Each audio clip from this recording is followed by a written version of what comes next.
Pride High, Book 3, Yellow. Written by J. Bell. Narrated by Talia Carver. Chapter 1.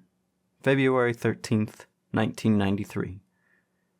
Diego Gomez lifted his hips meaningfully. He was sprawled out on his back in bed, Ricky Nishikawa on top of him while attacking his lips. The boy sure liked to kiss. Diego liked it too, almost as much as he enjoyed other things. He raised his hips again so they would press against Ricky's weight and flexed his proudest muscle. Ricky noticed and pulled back. His mop of black hair was a mess, dark eyes glimmering as he sat up. "You drive me wild," Diego growled, thrusting against Ricky's butt to make him bounce.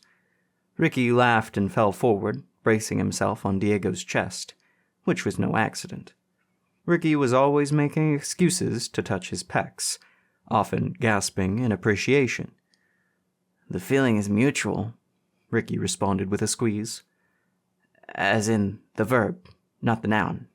Get it?" Diego cocked an eyebrow. "Because we're feeling each other?" Ricky tried, before shaking his head. "I'll tell Anthony. He'll think it's funny." "Oh, this is all some big joke to you, huh?" Diego asked, pulling him close before he rolled over. Ricky held on, wrapping his legs around Diego's waist after their positions were reversed. Diego pressed against him again. "You got the big part right, but you won't be laughing." As if to prove him wrong, Ricky giggled. "I can't wait." "Obviously you can," Diego said, "or I wouldn't have chronic blue balls." "I asked my mom if that's really a thing," Ricky said. "Which it is, but it's actually called epididymal hypertension. You can get rid of it by exercising to make the blood flow to the other parts of your body." "When I'm around you, it only flows to one place," Diego said. "And as much as your nerd talk turns me on, I don't want to think about your mom right now." He narrowed his eyes in thought. "Although she is hot, maybe I do want to think about her." "Gross," Ricky said while pushing on his chest. "Maybe you should think of your mom, because my blood is definitely flowing elsewhere." Diego grimaced and rolled off him. "Yeah, that works." Ricky sat up and cast around for his glasses. When he put them on, they sat askew on his face. That, combined with the hair sticking up in multiple directions, was enough to get Diego in the mood again. He leaned close for another kiss. Ricky reciprocated before pulling back to grin at him. "Tomorrow is our first date." "We've been on plenty of dates," Diego said dismissively. "Our first official date," Ricky said with flushing cheeks. "As boyfriends." Diego grinned. He liked how that sounded, which was good, because Ricky had been saying it constantly over the past few weeks. And they could have gone on a date ages ago, but Ricky wanted their first date to be epic and special. If that wasn't intimidating enough, he'd made them wait until freaking Valentine's Day. "What are we going to do?" Ricky asked, his eyes shining in excitement. "I don't know," Diego grumbled. "Is it a surprise?" "Yeah." To them both, because Diego hadn't come up with a good plan. He'd already made reservations at different restaurants before canceling them. He couldn't stand the idea of being surrounded by boring adults at some dumb steakhouse, and the mere thought of getting dressed up and having to put on a tie made his skin itch. He kept hoping a better idea would come to him, but it hadn't, and now it was too late. Almost. He still had time to buy flowers and get Ricky a card. Ugh, that would be so lame. Why wouldn't Ricky just tell him what he wanted? "What were you hoping for?" Diego asked as casually as possible. He felt a little better when Ricky seemed to draw a blank. "I don't know. I just want it to be romantic." "Romantic," Diego repeated. What did that even mean? Was he supposed to say something poetic during their date? Or read an actual poem aloud? Diego had a few dirty limericks memorized. That was about it. "Yeah," Ricky said while beaming at him. Romantic. Don't get your hopes up, Diego said as he stood. I gotta run. I have some things to take care of. You aren't working on a Saturday night, Ricky said, as if that was enough to make it true. Diego shrugged on his leather jacket. If you say so. That's so unfair. Obviously. Life was always unfair. Diego didn't bother telling him that he'd be working during the day tomorrow as well. I'll pick you up around dinner time, okay? Ricky nodded eagerly. Diego felt a surge of affection for him that was dragged down by the sinking sensation in his stomach. He was certain that the date would be a disaster. Putting it off in the name of wanting it to be special somehow had only inflated expectations to an impossible degree. Diego would need a goddamn miracle to pull this off.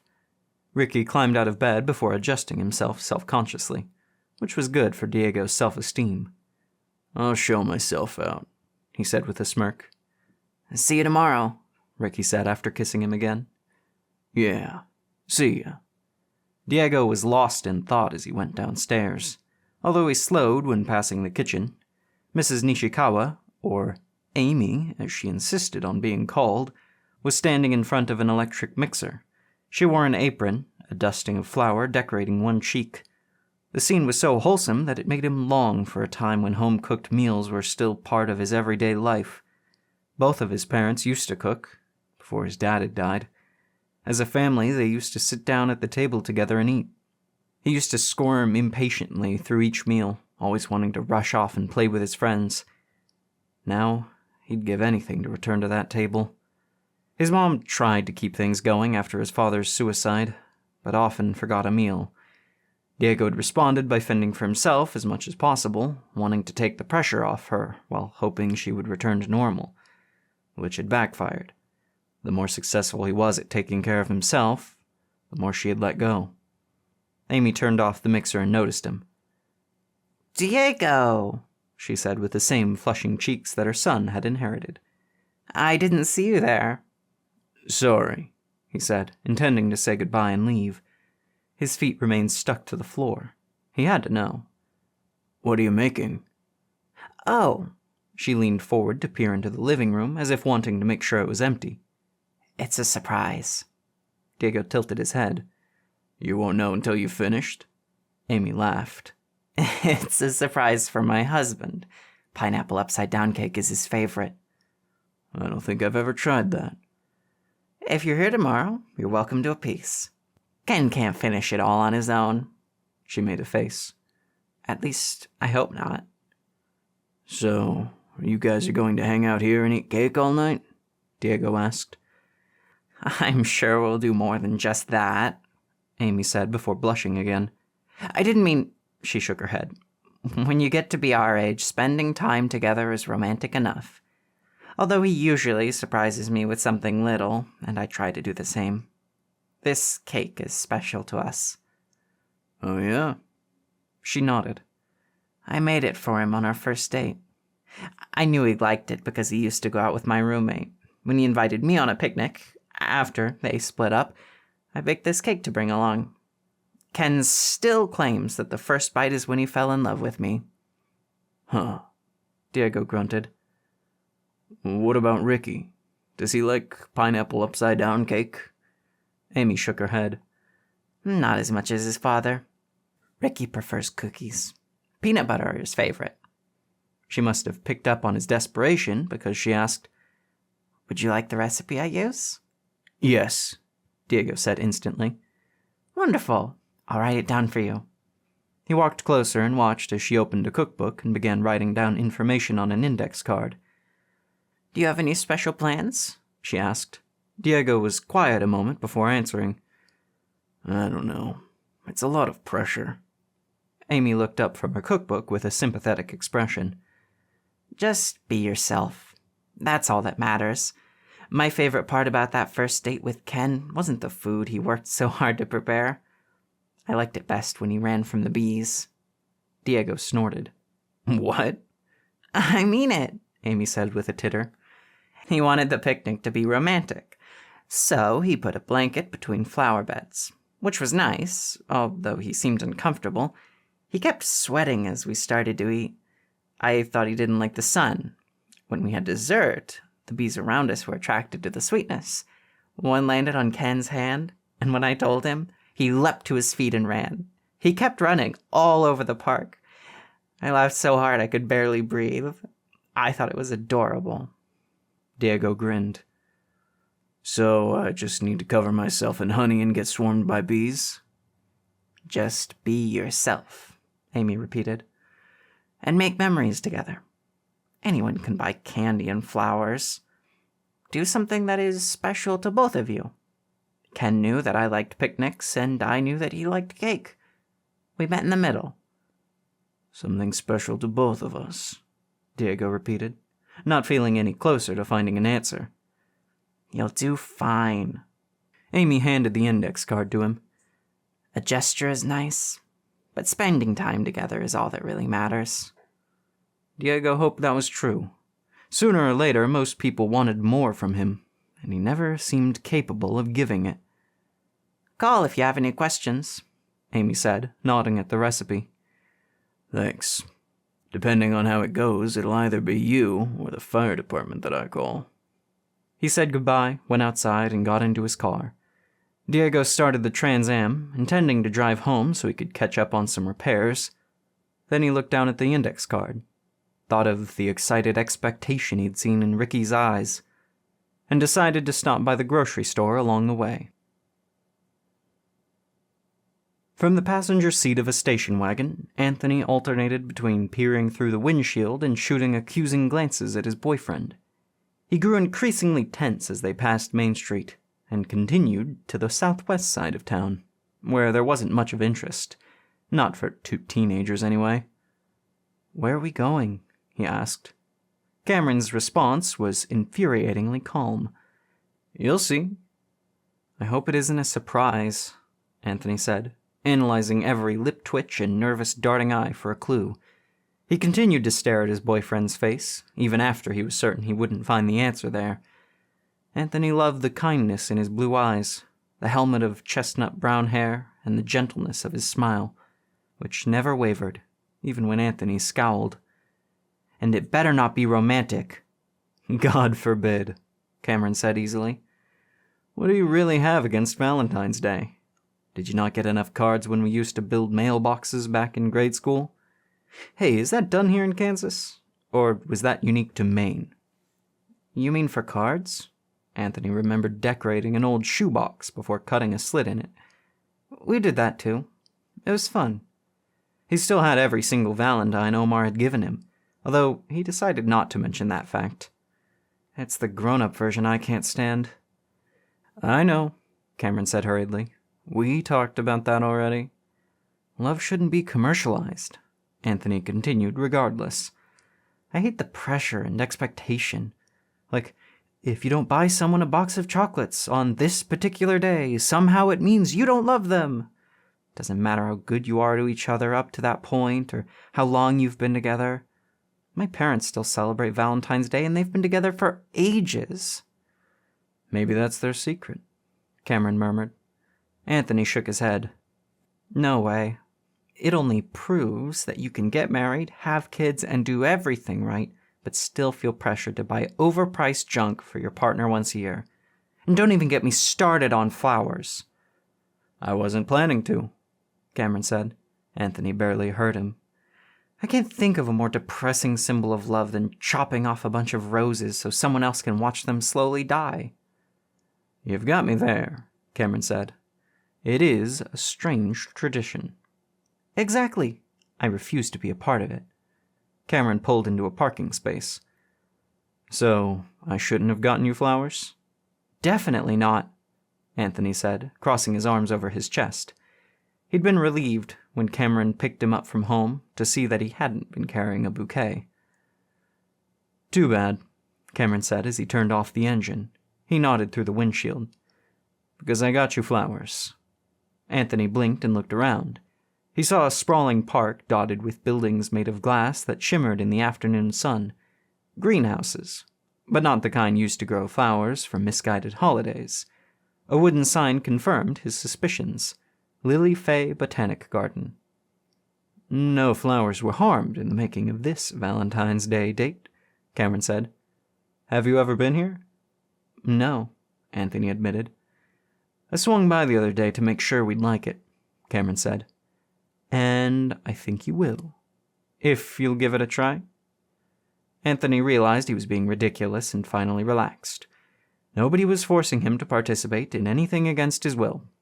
As he stepped out of the car, he made himself recognize that it was a beautiful blue-skied day, the weather mild with the promise of spring.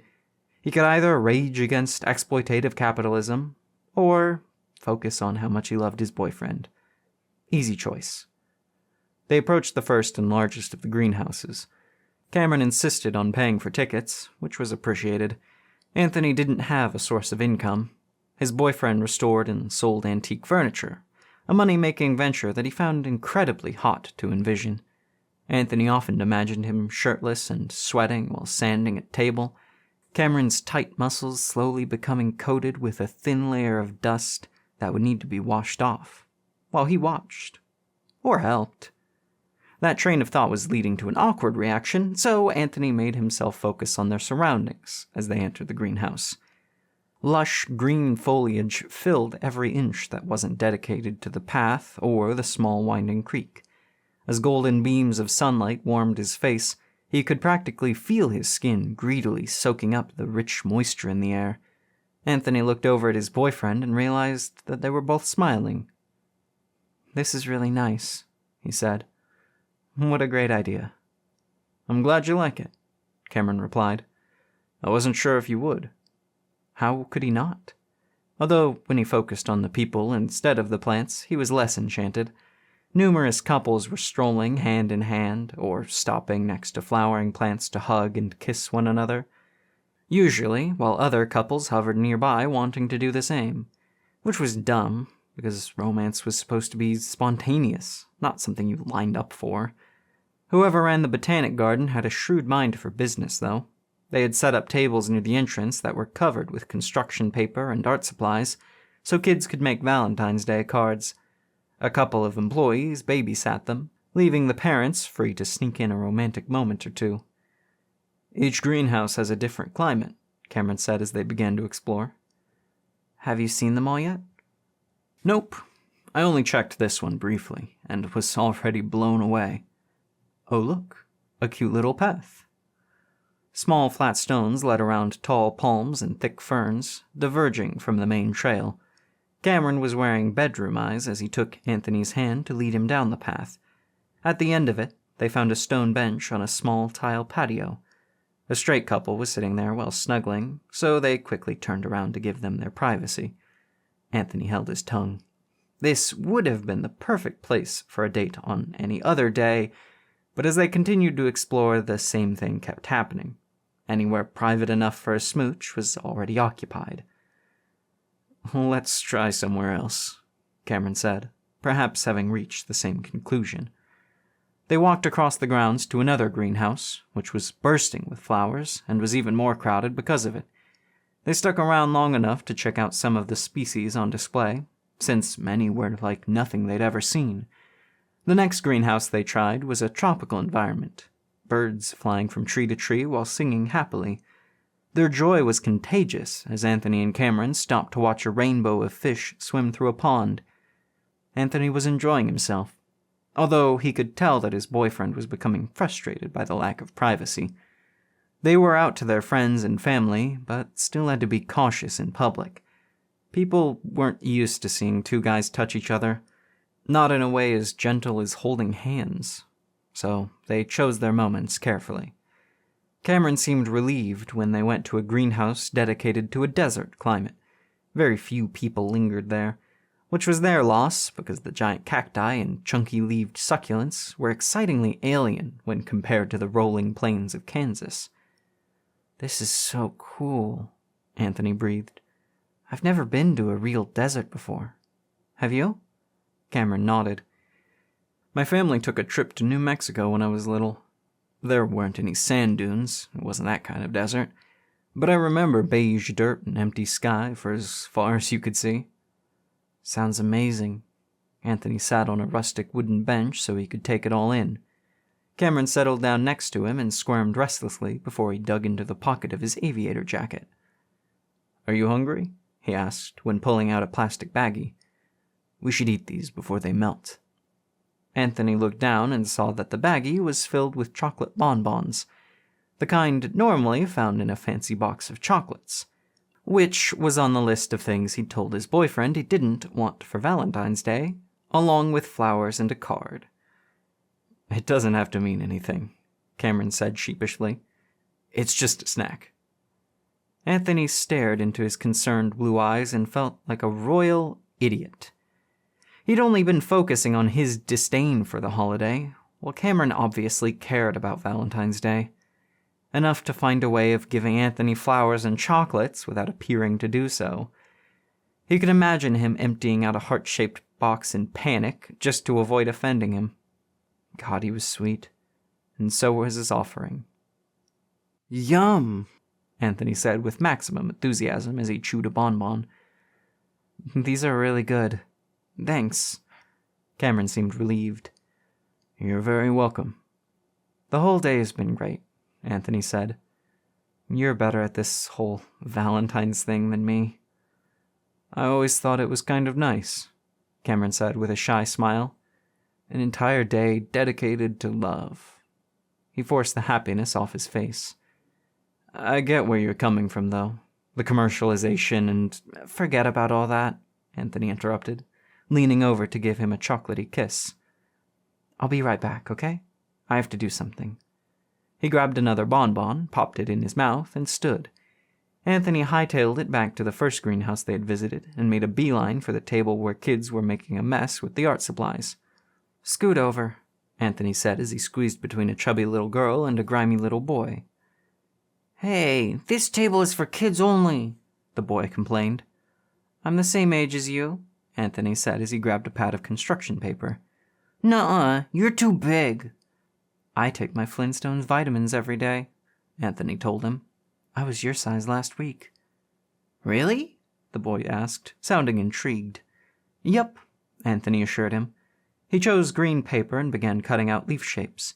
He managed to work in silence for a full minute before the little girl interrupted him. "What happened to your hair?" she asked. "I drank too much strawberry lemonade," Anthony said. His hair was solid pink at the moment, which had nothing to do with the holiday. He simply liked how subversive it was. "I'm actually a redhead, so I have to drink a bunch of orange juice to turn it back again." "If that was true," the little girl said, "I'd never stop drinking grape juice." "That would turn your hair purple," Anthony clarified. "I know." He stopped working long enough to glance over at her. "You're cool." "Thanks," she said. "What are you making?" "A card," Anthony said. He folded a piece of beige paper in half, thought of a good line to write on the front, and then began gluing cut-out leaves around the words as decoration. The inside would be trickier, but he had an idea. "Why are you drawing all those snakes?" the little boy asked. "They're not snakes, they're branches." "How come they're so droopy?" "It's a willow tree." The little boy furrowed his brow. "They look like snakes." Anthony glanced over at his card. A white circle had a face drawn on it with a yellow yarn glued to the top for hair. "How come your card has a ghost on the front?" "That's my mom." "Then why does she look so pale, like a vampire?" The little boy looked down at his card, his face starting to crumple. "She needs color," Anthony said. "Give her some blush on those cheeks so we can tell she's breathing." "Some what?" the boy asked. "I can do it," the girl said, moving over to help him. That bought Anthony some time. Although when he folded a pale green piece of paper and began cutting out tiny diamonds, it attracted the attention of the kids again. "Are you making a snowflake?" the girl asked. "They aren't supposed to be green," the little boy said.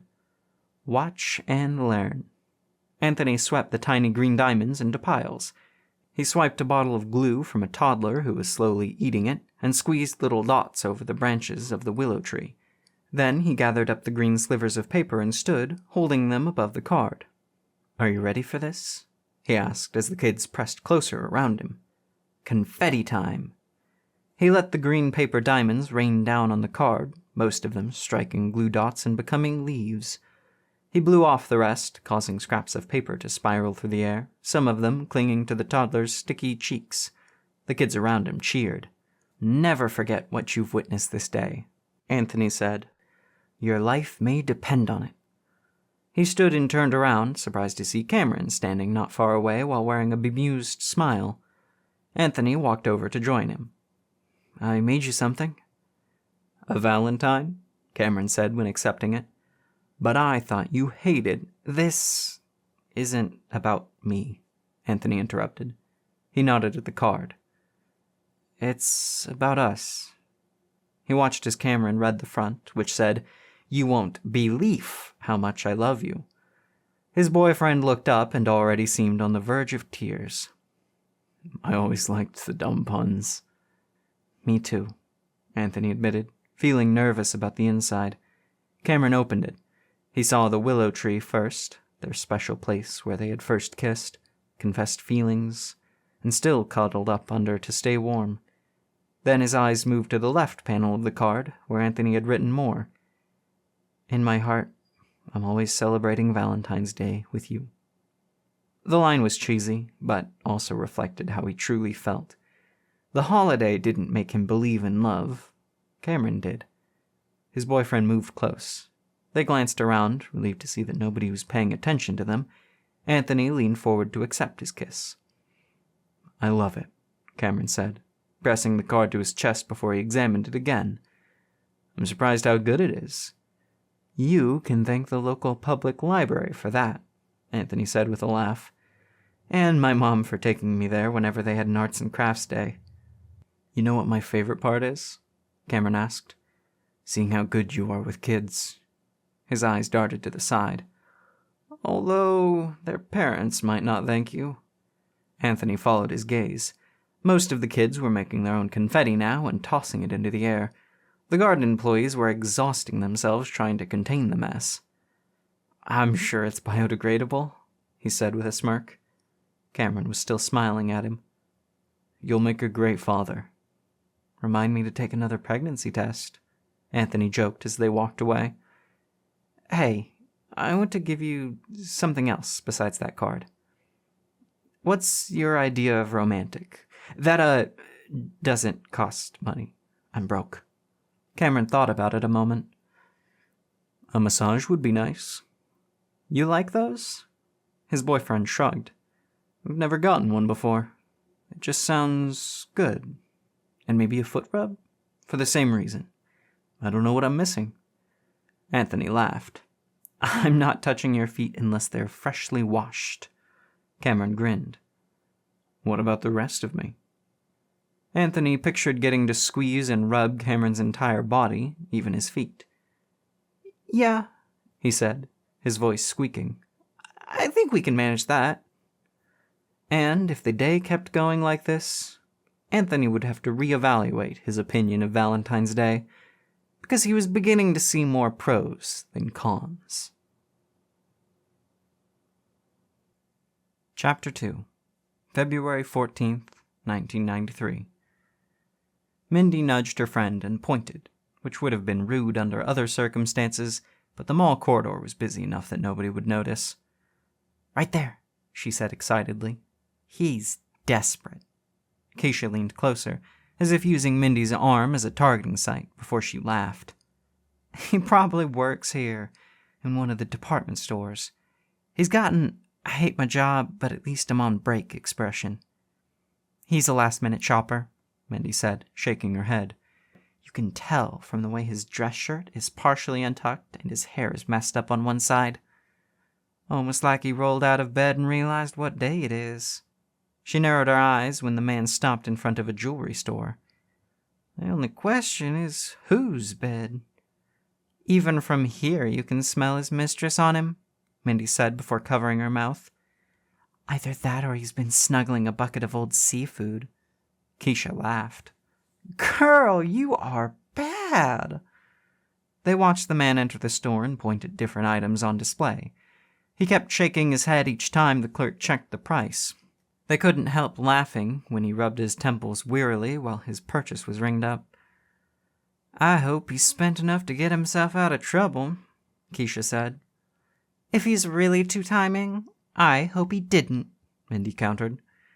This had easily been the best Valentine's Day of her life. She usually stayed at home and felt sorry for herself. Not this year. Thanks to the terrible date she'd gone on with Troy Mitchell, Mindy knew there were worse fates than being single. So, she had decided to spend the holiday with one of her only friends who hadn't paired up recently. They'd had a blast so far, first by window shopping for clothes together. Keisha had such an amazing fashion sense, seemingly able to make anything work, from the bold, bright colors that popped against her ebony skin to the grungy, faded flannels she sometimes borrowed from her brothers. Keisha had found a woven headband on sale that she currently wore in her buzzed hair. Mindy had tried it on while attempting to affect the same level of confidence, but had grimaced when looking in the mirror.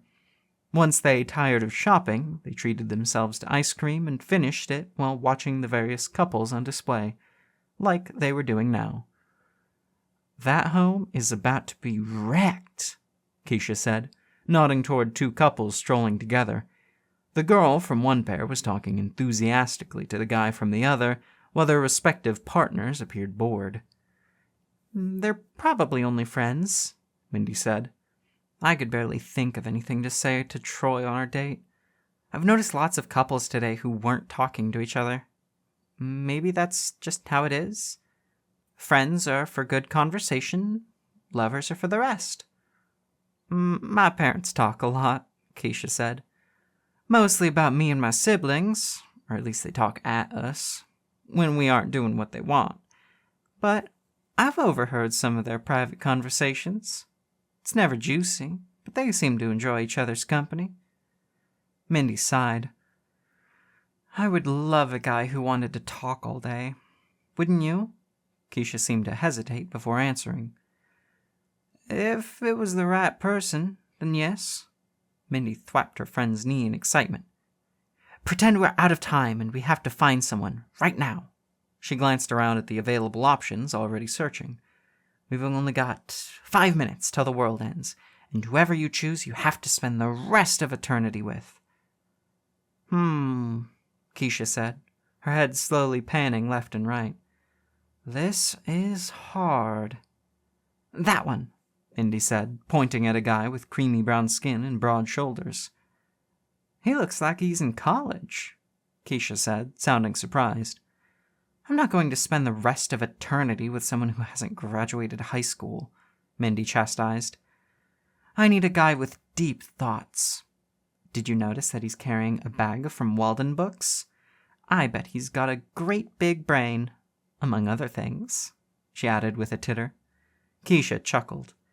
Maybe you should find out what he's got in that bag first, in case he bought a bunch of Sports Illustrated magazines. Ew, Mindy said, crinkling her nose. Even so, at least he's easy on the eyes. What about you? I haven't had any complaints, Keisha drawled. I mean, who would you choose? Mindy said with a giggle. Hurry, the clock is ticking. Keisha kept glancing around without reaching a decision, which was odd, because they were spoiled for choice. The mall was filled with people of all varieties, and yet she never seemed to settle on anyone for long. 10, Mindy said, deciding to motivate her with a countdown. 9, 8. Do they have to be available? Nope. Good. Keisha pointed to a couple who were browsing a perfume kiosk. Mindy blinked. They were both in their 20s. The man wasn't traditionally handsome. He had a potbelly and acne scars on his cheeks, but he definitely had something going for him, judging from how pretty his girlfriend was. She had long dark hair and bronze skin. Mindy's attention returned to the man. Maybe he had a great personality, or was successful. That could be the point that Keisha was trying to make. Then again, they were playing a silly game, and Keisha loved to joke around. When her eyes flicked to check on her friend, she sure seemed serious enough. That roused Mindy's suspicions, and not for the first time, because Mindy was normally so direct, except when the topic of boys came up. Her responses then were often cagey and left room for doubt. as if she had something to hide. Some of their friends had behaved that way recently, before coming out.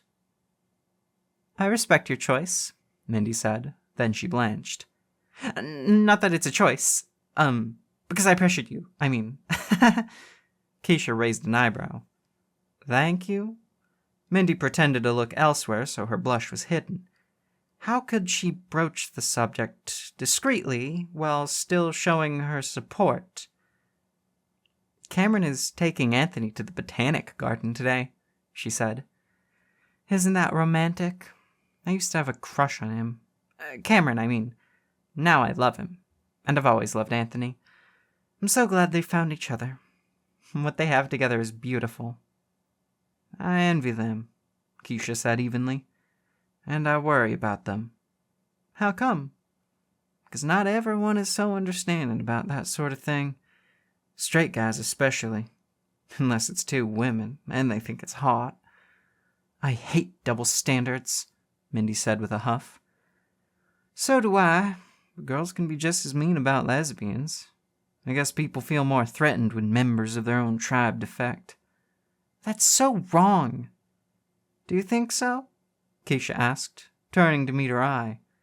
"'Cause I still remember how you pretended to gag when Katie Lang came out." Mindy gasped. "Did I?" "Yes." "That had to be back in junior high." "It was last year." Mindy placed a hand over her heart. "No! How stupid of me. I didn't mean it, I swear. I love all gay people, even lesbians." Keisha looked away. "I'm serious," Mindy said, grabbing her hand. She was surprised by how sweaty it was, when Keisha normally kept her cool in most situations. "I'm really sorry." "For what?" Keisha asked, turning to her with a guarded expression. "If I offended you, for any reason." Keisha searched her eyes before she sighed. "Sylvia told you, didn't she?" Mindy's eyes went wide. "Told me what?" Keisha matched her expression. "Nothing." Mindy's jaw dropped. "Wait! You came out to her before me?" Keisha rolled her eyes. "So she did tell you." "She didn't tell me anything. I swear." Keisha stared at her a moment. "Are you really okay with it?" "Yes. Oh my God, are you kidding?"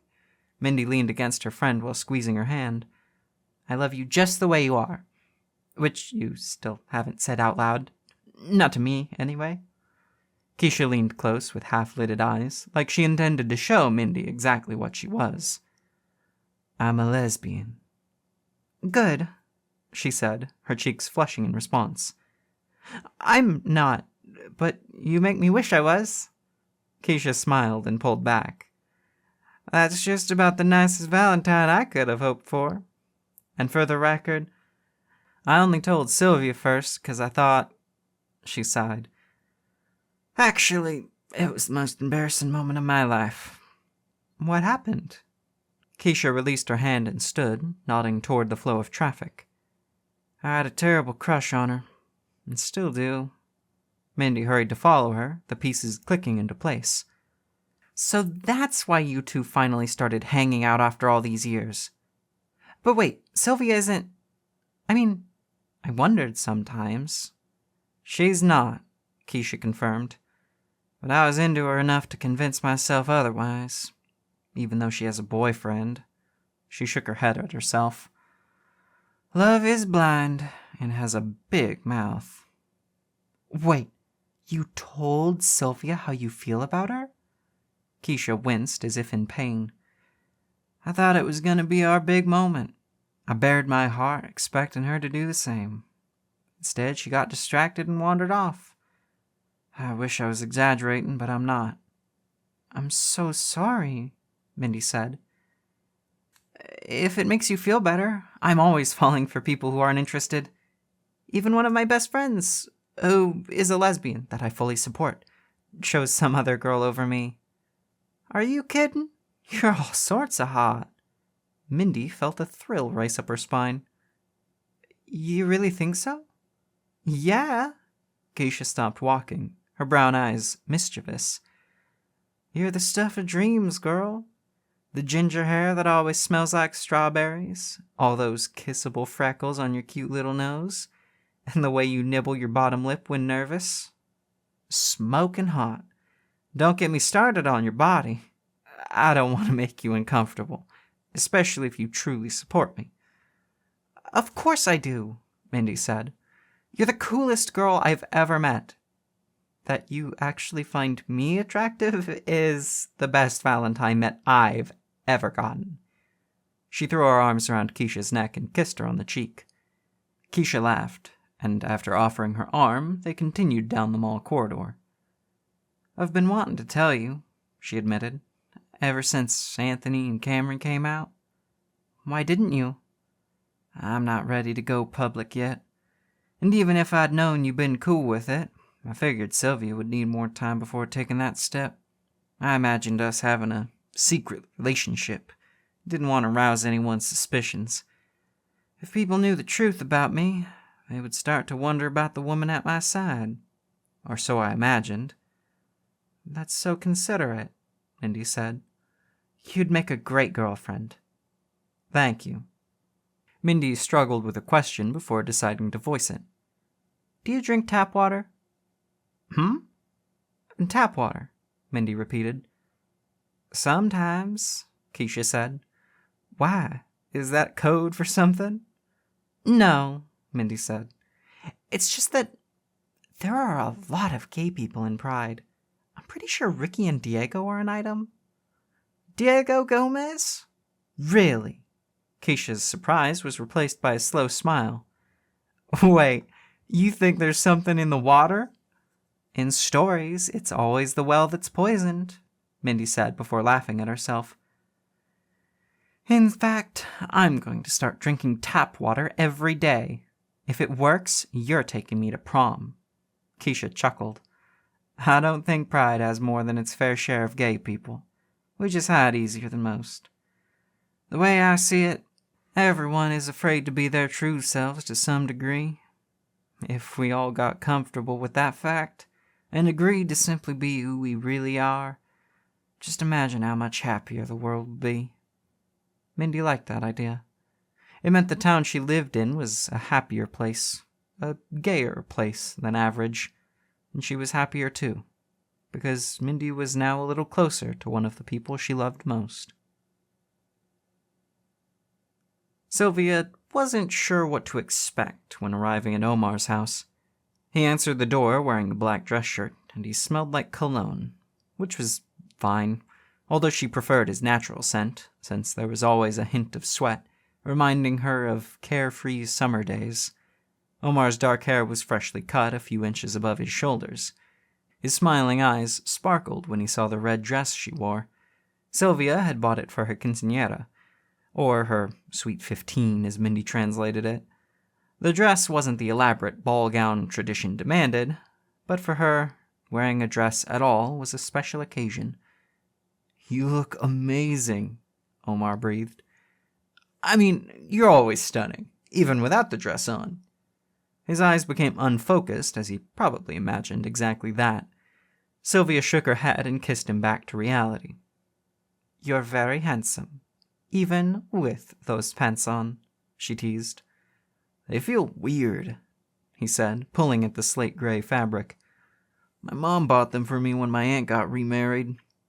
She had never seen him in anything but black jeans and t-shirts, aside from his work uniform, but the fancy clothes lent him an air of maturity that was often absent. Not that she minded, they always had fun together, and she hoped Valentine's Day wouldn't be an exception. I have so many plans, Omar said while ushering her inside. I made a reservation at the Charred Pig, since we both like barbecue. I already went by the movie theater and bought tickets for Groundhog Day. I'm so glad you're into Harold Ramis movies. Vacation is a comedy classic. Oh, and if the weather stays nice, we can go for a walk at one of 3 locations I picked out so you can choose. I've got them circled on a map upstairs, but before we go up there... Mamani would like to see me, Sylvia interjected. Omar laughed. Yeah, I guess you get the drill by now. His grandmother, who was affectionately called Mamani, often sized her up when Sylvia came to visit. She always did so as warmly and casually as possible, seeming more concerned about how her grandson conducted himself than with Sylvia's behavior, but it was clear that she wanted to make sure they wouldn't run off to Vegas or anything crazy. "She's chilling downstairs," Omar said. "Let's go." He led her to the basement, which was one of the few parts of the house Sylvia hadn't seen yet. On the way down the stairs, she noticed a rail near their feet, and when they turned a corner, a chair attached to it at the very bottom. "Don't ask," Omar said. "Everyone wants to ride that thing, but you can't." In a whisper, he added, "Not while she's home, at least. Me and Anthony used to compete to get the best speed up and down again. He always won, probably because he doesn't weigh as much.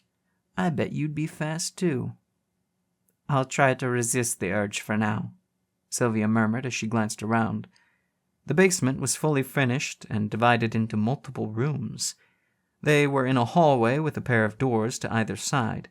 Music drifted out from a large open space ahead that Omar led them toward. Sylvia saw a bathroom and a tidy bedroom, already certain that her entire family could live down here with room to spare, and in more luxury than she was used to. Was that real wood flooring beneath her feet? The amount of natural daylight was impressive. Omar's family must have dug the window wells deeper than usual. And why did the music sound so familiar? They entered a spacious living room, which was filled with the pleasant powdery scent of a grandmother. A large carpet dominated the center of the floor, with a U-shaped couch that was covered in colorful pillows and busy fabrics. An older woman sat in the center while watching a large TV with the volume turned down. Information scrolled along the bottom of the screen as newscasters did a poor job of lip-syncing to the record that played nearby. "Ella Fitzgerald!" Sylvia exclaimed in excitement. "You've discovered my secret identity," Mamani said, getting to her feet with the assistance of a cane. "Please don't tell anyone. This is the only place I can unwind when I'm not on tour." Sylvia laughed. "She's an amazing singer. Are you a fan of jazz?" "I certainly am," Mamani admitted as she shuffled toward the record player. "Western musicians are often too predictable for me. Not enough improvisation, and always the same beats. Jazz reminds me of the rich music I grew up with." She lifted the tone arm just as a song came to an end. "And today is all about making music together." Mamani turned to them with an air of authority as she leaned on her cane and focused on Sylvia in particular. "Love is in the air, but so is teen pregnancy. Have your parents spoken to you of such things?" Sylvia felt a surge of affection for the woman. She had only ever talked to her grandparents on the phone and could only hope that they were half as cool as Mamani.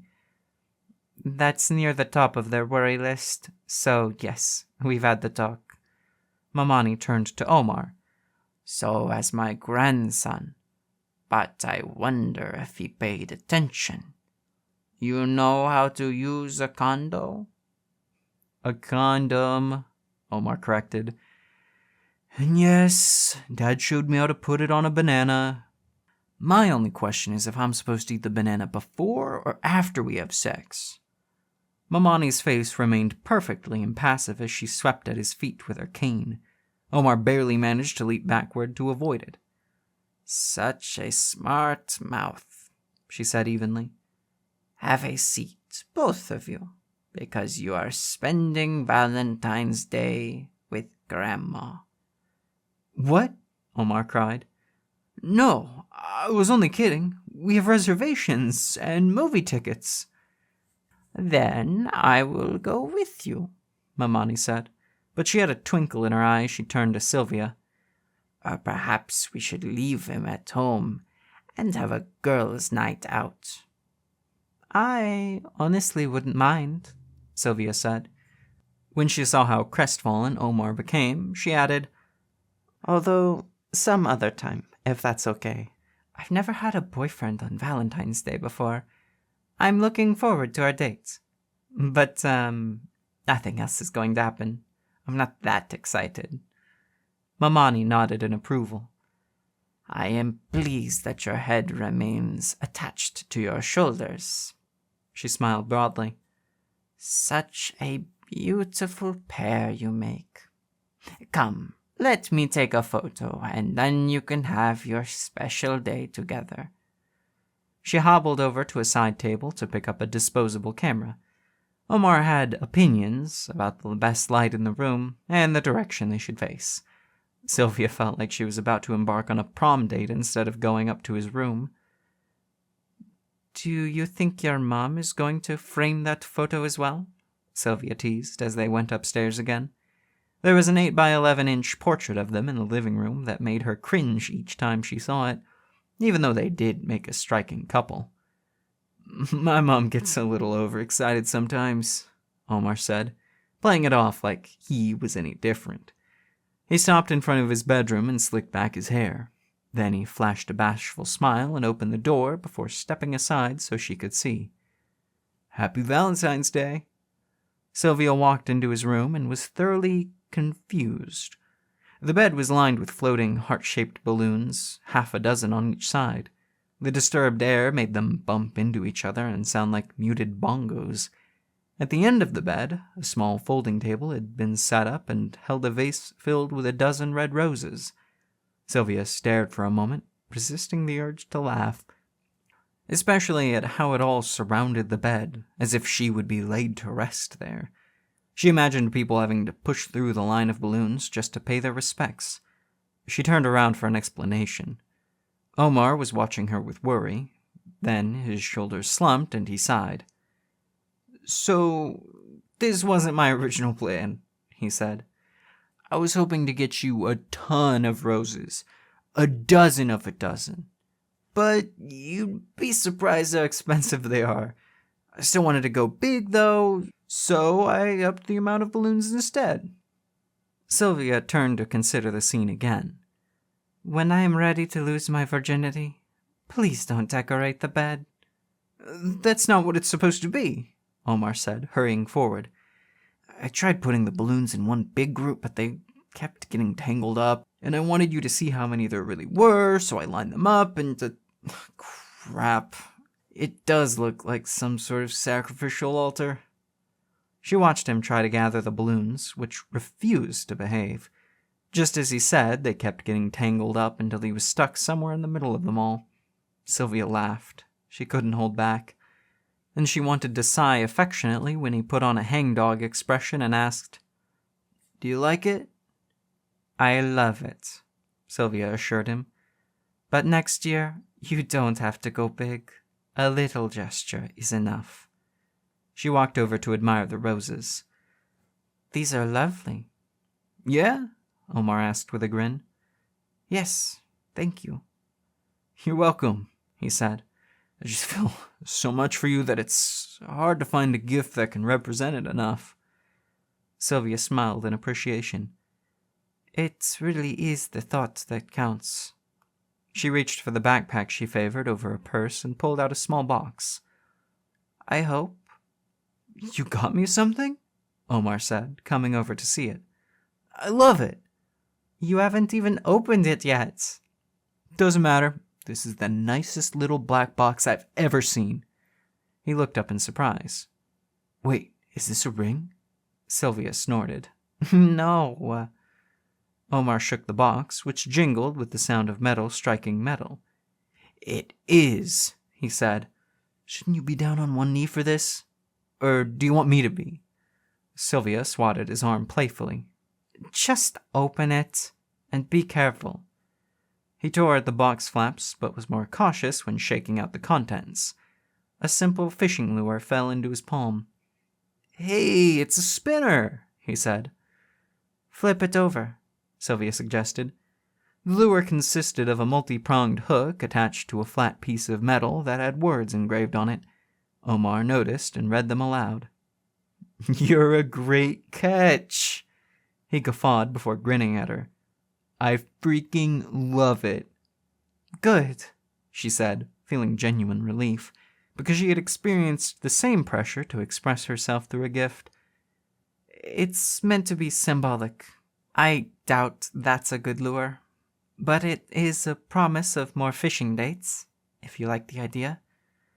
Babe, you know I love fishing with you. If it was warmer out, we'd be sitting on a boat right now. Not the inflatable raft I bought you for your birthday. Come to think of it, that was also supposed to be symbolic, so at least your plethora of balloons was an original idea. First of all, Omar said with bedroom eyes, we're making that raft work. You'll see. We'll take it out on Lake Integrity. Secondly, I love you. He swept in to kiss her before she had a chance to respond, but she made sure he knew after they were finished. I love you too, Sylvia said. Next year, we really will keep it simple. Sounds good to me, Omar said. An entire year of us being together, I mean. You're right that all this stuff only gets in the way. He swiped at a balloon, the ribbon tangling around his arm until he shook it off. How are you going to get these in your truck? I have no idea, Sylvia replied while eyeing them. I guess we could tie them to the bumper like we just got hitched. Or we could tie them to other stuff, Omar said, going to a dresser drawer and digging around inside. He held up a little green army man. And then let them go. That would be fun, Sylvia said carefully, not wanting to hurt his feelings. Just one of them, maybe? Hell yeah! Omar was already moving toward the balcony attached to his room. Aliens have been sighted in the sky, he said to the little plastic man. We need you to defend the Earth's airspace. Do you accept this mission, soldier? He looked over his shoulder. Choose a balloon, babe, because he says yes. She adored his imagination. They could have simply removed the plain plastic disc that weighted the balloon down and tied the soldier to it, but Omar kept briefing the little figure, inventing details on the spot that made her realize how creative he could be.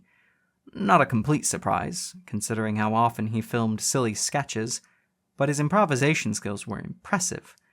She joined him in a countdown and saluted the soldier as it floated away across a landscape of suburban rooftops. That was fun, she said. Yeah, it really was, Omar replied. They looked at each other suddenly. One more? Sylvia asked. Yes, her boyfriend replied, clenching his fist in excitement. Let's see what else we've got. One by one, they tied various things to the balloons and set them free. A key, so old that Omar no longer remembered what it went to, slices of bread so birds would get an in-the-air treat, or, her favorite, a Milli Vanilli cassette tape that a clueless relative had given Omar as a gift. They removed it from the case and tied 2 balloons to it, one through each spool hole, which was just enough lift to make it skid down the street before an updraft sent it soaring. Last one, Omar said, reappearing on the balcony with the balloon in tow. It was red and heart-shaped. Can I keep it? Sylvia said. Of course, it's your gift. I'm just glad we managed to have a good time with the others. They really had. Omar had kept her laughing as they released each balloon. When they returned inside to his room, the roses were much easier to appreciate. She was admiring them again when she noticed him watching her with a lopsided smile. I'm so lucky, he said.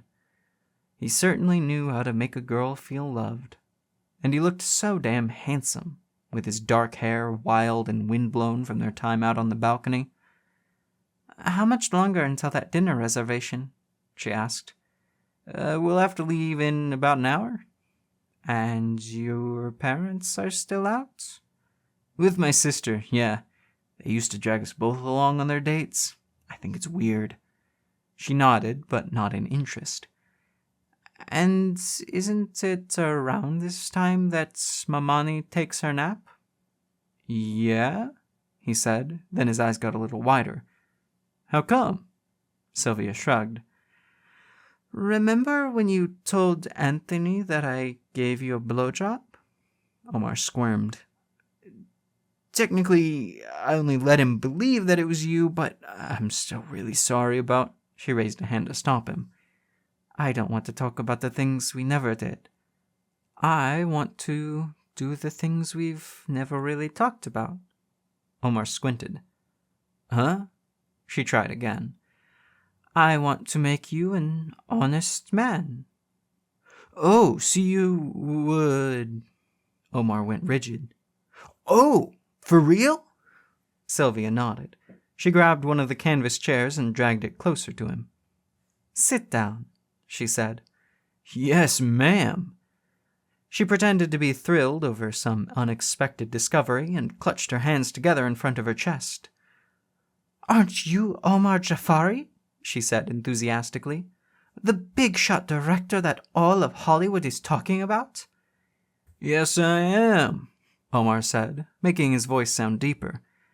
I suppose a beautiful young lady like you is hoping to land a role in my next movie?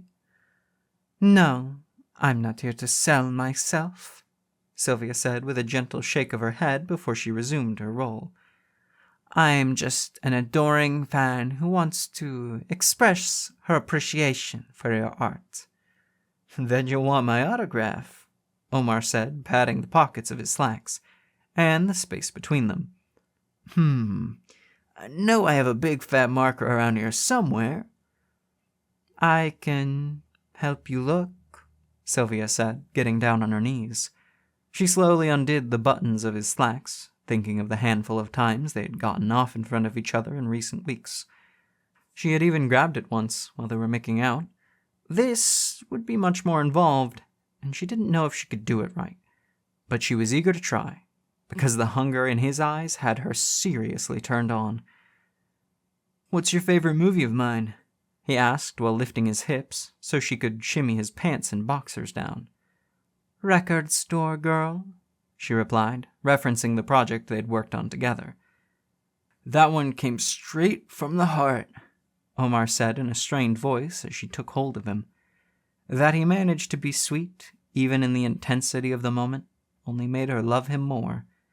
Sylvia smiled up at him before she leaned forward. Omar gripped the arms of his chair. Then he began stifling moans as Sylvia slid a hand between her legs.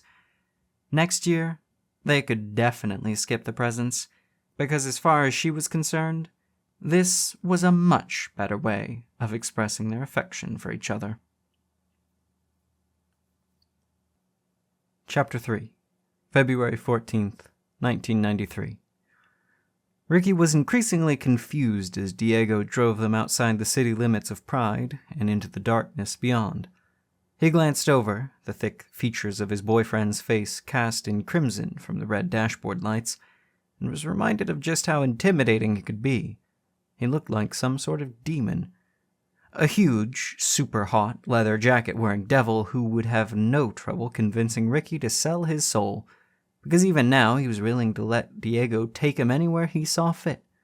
Although, when they turned down a country road that was little more than 2 faint tracks in a shadowy tunnel of trees, he began to have second thoughts. If you're going to murder me out here, Ricky said, could you at least make it romantic? How exactly would I do that? Diego asked, without dismissing the idea. I don't know, Ricky shrugged. Maybe you'd say that I'll always be a part of you, and then kiss me, just before the knife slides into my gut. Diego studied him a moment longer before returning his attention to the road, or lack thereof. If anything, I should be scared of you. Probably, because, in all seriousness, it wouldn't be the worst way to go. Diego's brow furrowed. Don't make jokes about you dying. I don't like it. Sorry, Ricky said, mentally kicking himself. Diego had already lost his father. Of course he didn't find such things funny. Besides, Diego said, shifting in his seat, I'd rather be taking you from behind when I slit your throat. Ricky laughed. He couldn't help it. To his relief, Diego did too. Where are we going? He asked, and not for the first time. Diego shook his head. You'll see. It's just that you said not to eat anything. We'll have dinner, don't worry. And to dress warm. Ricky was wearing a thick brown sweater that made him appear bulkier than he really was. So, are we going to be outside all night? Nah, Diego said. I'll take care of you. Don't worry. God, he loved the sound of that. The Trans Am slowed as the road curved to the left and ended. They had reached a small clearing, just large enough for a vehicle to turn around in. They parked to one side. Diego shut off the engine. In the dark of the interior, he was reduced to a sinister silhouette, which only turned Ricky on that much more. This is a great spot, he said, crawling over the gap between their seats and attempting to kiss his boyfriend. We're not there yet, Diego said, holding him at bay. Ricky returned his attention to the world outside the car. The clearing was ringed by trees, their leafless branches like skeletal fingers that clawed at the waning moon. That's okay, he squeaked. I like it here. You like it better where we're going, Diego said before leaving the car. Ricky slipped out right behind him so they would remain close. He glanced around and shivered before following Diego to the trunk.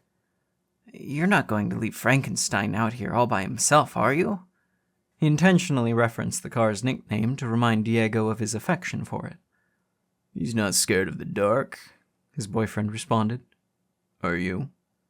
No, of course not. Good. Diego opened the trunk and took out a huge backpack, the kind that hikers used, complete with a rolled-up sleeping bag. Not at all, Ricky added, as he imagined what they might need it for. Then let's go. Diego shouldered the pack and walked them to the edge of the clearing, where a narrow path disappeared into the night. Wait, Ricky said, fear making his knees not want to bend. I am kind of scared. I don't like being in the woods. Diego snorted and took a step forward. Right. I mean it, Ricky said, grabbing his arm to stop him. Diego looked over his shoulder before turning to face him. Why would you be scared of a bunch of trees? If you're worried about wild animals, don't be. All the noise we're making will scare them off. Ricky swallowed. It's not that either. Diego shook his head, not understanding. I'll keep you safe, okay? Ricky nodded, but when he looked toward the woods again, he froze, until he felt the warmth of a big, strong hand envelop his own. I promise, Diego said. Thanks. Ricky moved closer, wanting to cling to his arm, but the path was too narrow. Diego didn't let go of his hand, even when they were forced to walk single file. Ricky held on to him like a lifeline as the woods closed in around them. So, if it's not the dark, Diego's voice rumbled from ahead, and it's not animals, what are you scared of? Getting trapped here, Ricky said, the air thin in his lungs. I used to have recurring dreams when I was a kid. They would always start in a clearing, and I'd feel safe there, but only at first. This slow panic would come over me until I'd feel the need to run. Not because of anything in the clearing with me. It was more like if your house was on fire and you had to escape. And I would try, but the woods never seemed to end, no matter how far I ran. But in the end, I'd always end up in the same clearing, and the trees would close in around me, or grab me if I tried to escape again, but I'd fight against them until... His voice strangled to a halt. Diego stopped and turned around without letting go of his hand. I'm sorry, Ricky said. It's stupid. What about caves? Diego asked. You ever have bad dreams about those? Ricky blinked in confusion. No. Good. Come here. He pulled on Ricky's arm, and before he knew what was happening, he was swept up into Diego's arms. What are you doing? Carrying you. I know where I'm going. We won't get lost. But you've already got a massive pack on. You help balance it out. Now close your eyes. No way. Do it, Diego said as he resumed walking. Imagine somewhere safe. He pictured them back in Frankenstein, where he always felt secure. Although, when he leaned his head against Diego's chest, that was all he needed to chase away his fears. This is nice, he murmured. Yeah, Diego's voice sounded strained. Why don't we do this more often? I bet you give great piggyback rides. Hey, we could try that. I'll put the backpack on so you don't have to carry it. I don't think that would help, Diego grunted. The pack is the only real issue. You weigh about as much as a wet towel. If you put me down, we could carry it together. Ricky opened his eyes and could swear that branches were reaching for him. Although I would have to walk with my eyes closed, he said, squeezing them shut again. What do you imagine? Diego asked him. When you want to feel safe. Being with you, Ricky said. In your car. Laughter rumbled against his ear. I like that. Frankenstein does too. Next year, we could just park somewhere. Or go on a road trip. Ricky lifted his head, despite keeping his eyes closed. That would be so cool. Yeah. I hope you like this too. Like what? Ricky swiveled his head around, trying to orient on a new sound. He heard running water. You're not scared of creeks, are you? Nope, just creaking trees. Good, because we're there. Ricky risked opening his eyes and saw that the scene had changed. The woods were behind them and to the left. The land in front gave way to a creek with a strong current, judging from the shimmer of reflected moonlight. On their right was a craggy wall of exposed rock, a few bare bushes and spindly trees growing where it leveled out 10 feet above their heads. The sky beyond was inky black. This is... Ricky said, trying to find flattering words. Are you okay here? Yeah. Good. Diego set him down. Then he began walking along the stone cliff face. He'd led them to where it disappeared into a line of trees, but he didn't venture into the woods themselves, thankfully. Although his relief was short-lived when Ricky noticed a gaping maw in the rock large enough for them to step into, which seemed to be Diego's intent. Is that a cave? Ricky asked. Yeah, Diego said. Wait here. What? Diego glanced around. You said you're okay here. Yeah, but now I'm worried about you. Does Kansas have bears? Or wolves? Diego shrugged. I'll be right back. And with that, he disappeared into the darkness. Ricky stared after him until certain that his eyes wouldn't adjust. Then he slowly turned and hugged himself for the comfort while wishing he was still safe in Diego's arms. The shadows seemed to lengthen and stretch toward him. He noticed something flapping around and rustling in a distant tree, and hoped it was only trash that had gotten caught in the branches, although it could just as easily be leathery wings. What about bats? Ricky called over his shoulder. Kansas must have those. No answer. A breeze blew through the clearing. He heard skittering. Was it leaves? Or some sort of creature rushing toward him? He thought of the Wizard of Oz when the trees came to life and harassed Dorothy and the Scarecrow. This has been really fun, Ricky said, beginning to back away. But I think I'm ready to go home now. He bumped into something and shrieked, but it was only the rocky wall. He began laughing at himself before a voice made him yelp. You all right? Diego asked. Ricky pressed a hand against his thudding chest and nodded. Is this where you stash your weed or something? He asked. Nah. Come see. Ricky turned toward the cave incredulously, and was surprised that a warm orange glow came from inside, which was such a welcome sight compared to the chilly darkness surrounding them that he eagerly moved toward the flickering light. A narrow passage cut a diagonal line through the stone before opening into a small chamber the size of his bedroom. Although the glistening ceiling was lower, a fire had been built in the center. Placed around the perimeter of the chamber on rocky shelves in the cave floor were candles, each with a dancing flame. The moisture on the walls caught the light and reflected it back, the heat from the fire already chasing away the clammy cold. Ricky's heart started pounding for another reason as he spun around and saw Diego looking uncertain.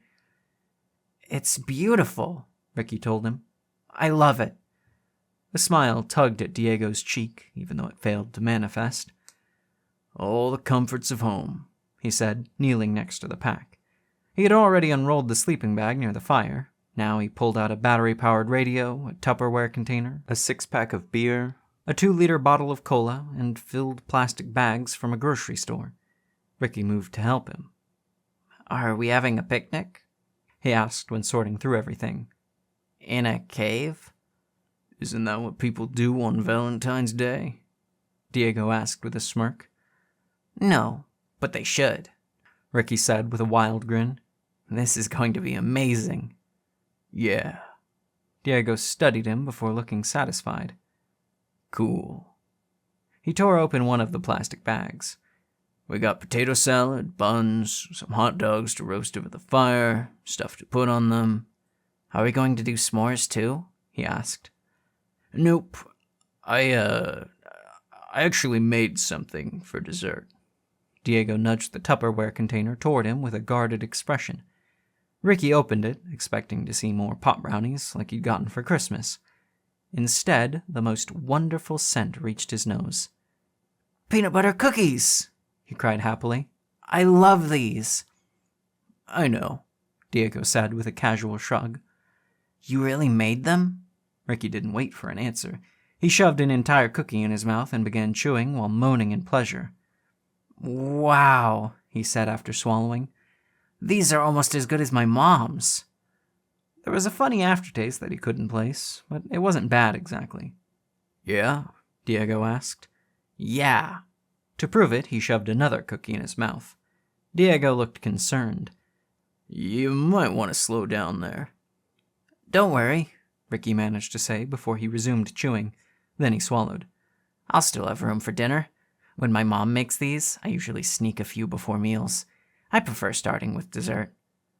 I don't mean your appetite, Diego said, taking the Tupperware container from him. It's your tolerance I'm worried about. Tolerance? Ricky repeated. Yeah, they've got weed in them. His eyes went wide in disbelief. You're joking, right? Diego snorted. Of course not. I wouldn't give you a lame present. They'll get you high. I thought that was only possible with brownies. Nope. The weed goes into the butter, and the butter can go into anything. You'll be all right, though. How many brownies did it take for you to get high? I don't remember, Ricky lied, because he hadn't really eaten any of them. He'd nibbled the corner of one, offered some to Diego whenever he came over, and threw the rest away when they got stale. Just don't eat more for a couple hours. Diego popped one in his mouth before returning the lid to the container. How did you find this place? Ricky asked while glancing around. He did his best to ignore the handful of small tunnels just big enough for animals to scurry into. Have you been here before? Yeah, Diego said with a grin. I used it to hide from the cops once. Ricky stared. Really? Yup. Nobody ever comes out here. I saw a guy fishing in the creek once. That's it. Why were you on the run from the cops? Ricky asked. I was speeding and wanted to see if I could get away. Diego, Ricky chastised. That's dangerous. His boyfriend merely shrugged like it didn't matter. And they never caught you? Nope. Good thing they didn't run my plates before they started flashing their lights. Ricky shook his head in disapproval. Then he remembered the time Diego had shown up in class with a bruise on his cheek and burn marks around his wrist. At the time, he had admitted the marks were from police handcuffs, but refused to say more. Of course, that was before they were dating. Have you ever gotten arrested before? Ricky asked. Diego averted his eyes before answering. Yeah. For what? I don't want you to freak out or worry all the time. Ricky already felt himself growing concerned. About what? I got busted selling weed. Ricky worked his jaw before he could get any words to come out. But you only sell to your dad's old friends. You said it was safe. It is. Diego glared before he seemed to reconsider. Normally. It didn't happen here in Pride. I was halfway to Texas. There were these guys at a gas station in Oklahoma. One of them smelled weed on me and offered to pay for a tank of gas if I hooked him up. So I did. It would have been fine if an off-duty police officer had noticed and called his buddies. They pulled me over and got me into cuffs before I decided to get the hell out of there. In your car? Ricky asked, not hiding his confusion. Diego averted his eyes again. Nah, I just ran for the hills. And left Frankenstein behind? I figured I could circle back around, Diego said, sounding defensive. And, I was kind of drunk. Ricky tried to bite down on his tongue. He knew that Diego had a wild streak and even liked that about him, but he cared much more about his well-being. You smelled like weed, he reiterated, which means you'd been smoking that day. And you already admitted you were drunk while driving to Texas. I was having a bad day, Diego grumbled. Where were you going? To El Paso? Yeah, to live with my grandma. I thought I could lose the cops and make it there. Diego shook his head. I don't know. Ricky quietly organized the food that Diego had brought, while resisting the urge to say the sort of things his mother would. You could have been hurt. How am I supposed to sleep at night when you behave like this? Not wanting to embarrass himself, he turned his thoughts to that former day in school, when he still viewed Diego as nothing more than a bully, never imagining that he'd been arrested in another state. What happened after you ran off? I tried getting out of the handcuffs, but my arms were behind my back. I don't know if you've ever been to Oklahoma, but once you get outside of town, there's nothing but weird red clay. At least western Kansas has tons of cows. Anyway, all the cops had to do was hang out next to Frankenstein. They knew I'd come back for him, and I did. Ricky furrowed his brow. And then what? Did they hit you? I remember the bruise on your cheek. Diego's head shook. His cinnamon brown eyes moved to the fire and became unfocused. Like I said, I was having a bad day. Ricky swallowed. You were running away from home. Yeah, I guess. Because of your mom? Diego's eyes locked onto his, the fire now trapped in his gaze. Don't worry about it. But don't, Diego growled. Ricky stared at him a moment. You can come live with me, he said. If it ever gets bad again. Diego narrowed his eyes and his lip began to snarl. After clenching his jaw a few more times, he said, Are you hungry? Yes, Ricky said, doing his best to set his concerns aside. For now. He knew that Diego didn't open himself to just anyone and didn't want to lose the privilege. Still, once they were roasting wieners over the fire, he couldn't contain his curiosity. So, what happened when you made it back to Frankenstein? Did you get thrown in jail? A dimple appeared in one of Diego's cheeks. They took me down to the station and just about lost it when they realized that I'm a minor. You sure don't look like one, Ricky said, letting his eyes wander. On top of that, I only had a few pre-rolled joints on me. Not dumb enough to drive to Texas with an ounce in the glove box. I'd sobered up by then, too, so they had a minor across state lines with a trivial amount of weed on him and nothing else. They let me go pretty quick after that. I guess it wasn't worth the paperwork. Or maybe they noticed the bruise on his cheek, or called Diego's mom and realized how unhinged she was. The only question was why he had returned to Kansas at all. How come you didn't keep going? To Texas? Diego slowly rotated a hot dog on a sharpened stick above the flames. Leaving is hard. Why? His mom neglected him and maybe even abused him. Diego was used like a slave to keep his dad's old auto repair shop going. What possible motivation could he have for returning to Kansas? Ricky hadn't been the reason. They weren't even friends at that stage. In the end, he decided to let the subject drop, not wanting Diego to linger unnecessarily on painful memories. Although he would ask for advice during his next therapy session. Dr. Sharma would know what to do. Do you like them burned? Diego asked, nodding at the stick Ricky held. Oh! He'd been zoning out.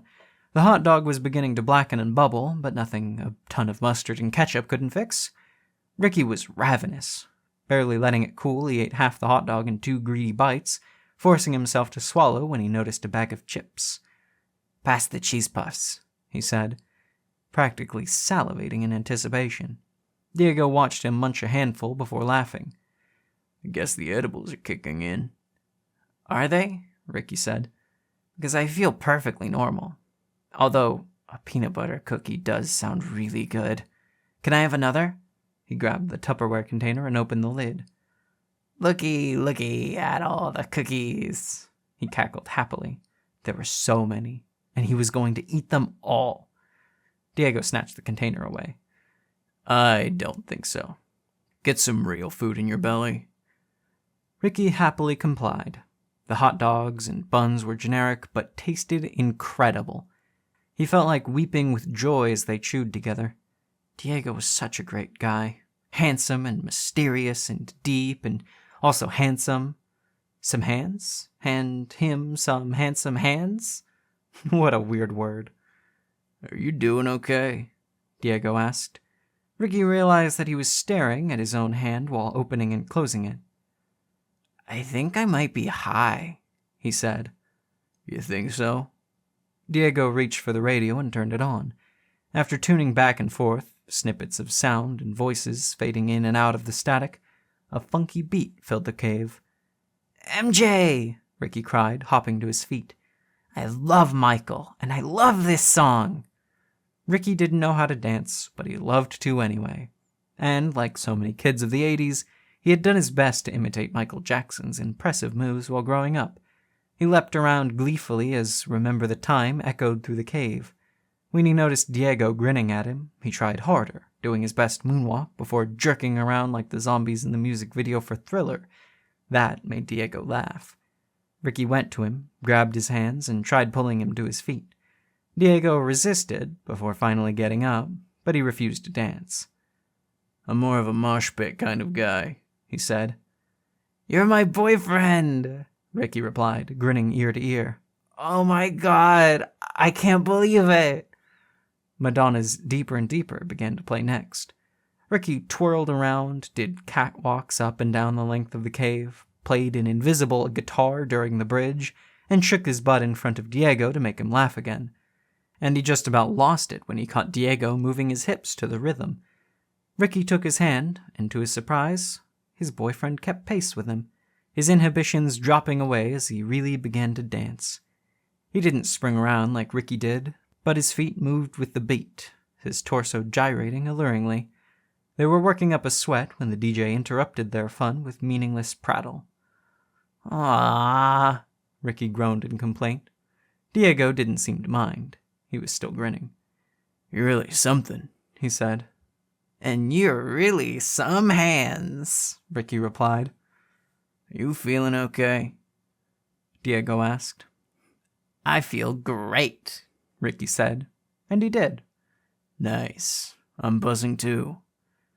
The DJ finally ran out of oxygen and put on another song, this one slower. Damn, I Wish I Was Your Lover by Sophie B. Hawkins. "This is one of my favorites," Ricky said, taking a step forward. Diego didn't disappoint him. He opened his arms and wrapped them around Ricky. They began to sway and pivot. Diego felt so good, his chest warm and strong. Ricky clung to him even tighter, all the feelings inside him seeming to harmonize with the music. This had to be love. He'd felt it before, although it was sometimes hard to remember through the painful memories how good it had been. This was even better, almost too good to be true. But it was. He raised himself up on his tippy toes so he could reach Diego's lips. The arms tightened around him, his feet leaving the ground momentarily as Diego leaned back, their mouths still locked. He only set Ricky down again when the song ended, although the room kept spinning and didn't stop. "I feel..." Ricky trailed off, unable to find the words, but he was reminded of his suicide attempt when he'd swallowed a bunch of pills and felt high before it had all gone south. "I'm not going to puke, am I? Or pass out?" His heart was racing, the room still spinning. "I think I'm having a bad trip." "Hey," Diego said, cupping Ricky's cheeks in his hands. "Hey, Look at me. Ricky forced himself to focus on those copper-colored eyes, which remained confident and calm. You'll be fine. Do you hear me? The cookies turned out a little stronger than I expected. That's all. Ricky's eyes widened. Am I going to overdose? Diego laughed. I've been exactly where you are now plenty of times. Enough to know that you'll feel fine again soon. Trust me, okay? Ricky nodded. Except when Diego released him, he felt so woozy that he had to sit down. Are you sure I'm not having an allergic reaction? He asked. Yeah, I'm sure. You just need to get your mind on other things. I don't like this song, he complained. It's weird. It's a commercial, Diego said, turning off the radio. Oh, I think I need to lie down. Ricky crawled on his hands and knees toward the sleeping bag and struggled with the zipper. Here. Diego moved to help. I don't want to ruin our night, Ricky murmured while watching him unfold the sleeping bag. I want to be with you. I'm right here, Diego said. Ricky rolled onto the padded surface. Yeah, but I want to be with you, he said, pulling on Diego's arm. Okay. Diego stretched out next to him, holding him from behind. Just think happy thoughts, he said. I know that sounds lame, but it works. Ricky clung to the arm that was pressed against his chest, his hand wrapping around Diego's wrist. He couldn't help thinking of the burn marks that the handcuffs had left there. Do you still feel like running away? He asked. Sometimes, Diego replied after a moment of silence. I'd go with you, Ricky murmured. I don't think you'd like that. I would, he insisted. You have a nice family, Diego said, and a nice home. But maybe we could take a trip down to El Paso together. You could meet my grandma. What's she like? Normal. Diego said the word with longing, which just about broke Ricky's heart. I'll be your family, he said, if you need me to be. Happy thoughts, Diego reminded him. Forget about me. Do you like the candles? Yeah, Ricky said, especially around the edge of the cave where it was darker. The flames there were almost like little stars if he blurred his eyes. He watched them twinkle, Diego's chest swelling and contracting in even breaths. Ricky tried matching him, breathing out each time Diego breathed in. Soon his eyelids felt heavy, and so he closed them, content to imagine a swirl of stars surrounding the sleeping bag as they drifted through the cosmos together. The story continues as an audiobook, ebook, or paperback available at your favorite retailer.